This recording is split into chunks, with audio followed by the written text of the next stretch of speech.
श्री हरिवंश, आपके चरणों में दंडवत प्रणाम। श्री कृष्ण कण कण में व्याप्त हैं, तो फिर विग्रह की पूजा क्यों करनी चाहिए महाराज जी? क्या ये ना विग्रह में भी तो व्याप्त है, तुम निषेध क्यों कर रहे हो? क्यों निषेध करना चाहिए? जब तुम्हें पता है कण कण में तो वहां भी तुम्हें, तो निषेध क्यों?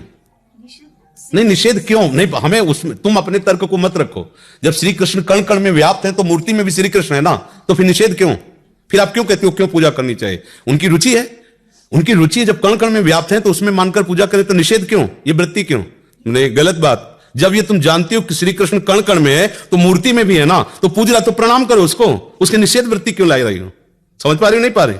बस यही हमें गुस्सा दिलाती, यही बात है कि ज्यादा बुद्धि लगाओगे ना तो परेशान हो जाओगे। परमात्मा प्राप्ति की तो बात जाने तो आस्तिकता भी चली जाएगी। आजकल लोग यही है कि हम तो निराकार की उपासना करते हैं। बिना गुरु के तुम्हें ज्ञान हो जाए तो हमें बताना।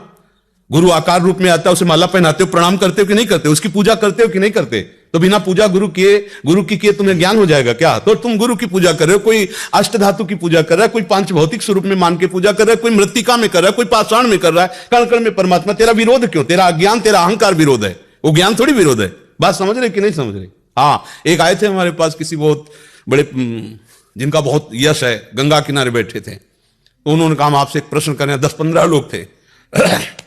तो हम कहा जी बताइए। बोले जो मूर्ति पूजा करते हैं अज्ञानी है, तो परमात्मा निराकार है, तो साकार कैसे हो सकता है? हाँ, वो इतना असमर्थ है कि साकार नहीं हो सकता। वो इतना असमर्थ है कि साकार नहीं हो सकता। तुम्हारी सोच है। अरे जो निराकार वही साकार, जो साकार वही निराकार। कैसे? बर्फ में जल ही जल भरा हुआ है, आप उसको रख के देखो, जल हो जाएगा। जल ही और बर्फ है, बर्फ ही जल है। वो आकार धारण करे तो परमात्मा, ना धारण करे तो परमात्मा। ये बैर विरोध। बोले आकार की पूजा से बात नहीं बनती। तो हम कहा ठीक है, आप जिनके अनुयायी हो कभी उनको प्रणाम करते हो तुम? बोले हाँ, वो तो रोज हमारे घर में छवि विराजमान। हमका फिर किसके निषेध किसको कर रहे हो? किसको निषेध कर रहे हो? घर में छवि विराजमान किए हो, वहां जाते हो, माला पहनाते हो, प्रणाम करते हो, तो आकार की तो पूजा कर रहे हो ना। अब चुप। मंत्र कहां से मिला था? निराकार आके बोला था तुम्हें। आकार ही तो मंत्र बोला, आकार ही ने तो उपदेश किया, आकार में ही तो फंसे हो। आकार से ही निराकार में पहुंच जाओगे। सब जगह वही विराजमान है। जो आकार रहित है वो सब जगह विराजमान है। उसी ने अपने आकार को प्रकट कर लिया है। उसी के सब आकार हैं और वो सब आकारों से रहित निराकार है। वो सबसे परे है, सब में भरे। या रात से रघुनाथ कर भेग न जाने कोई, और जो जाने रघुपति कृपा सपने मोह न हो। 8-10 अंधे थे, तो बोले हाथी कैसा? तो एक ने जांग पकड़ी, बोले ऐसा लंबा लंबा। एक ने कान पकड़ा, बोले सूप जैसा। एक ने पूंछ पकड़ी अपने।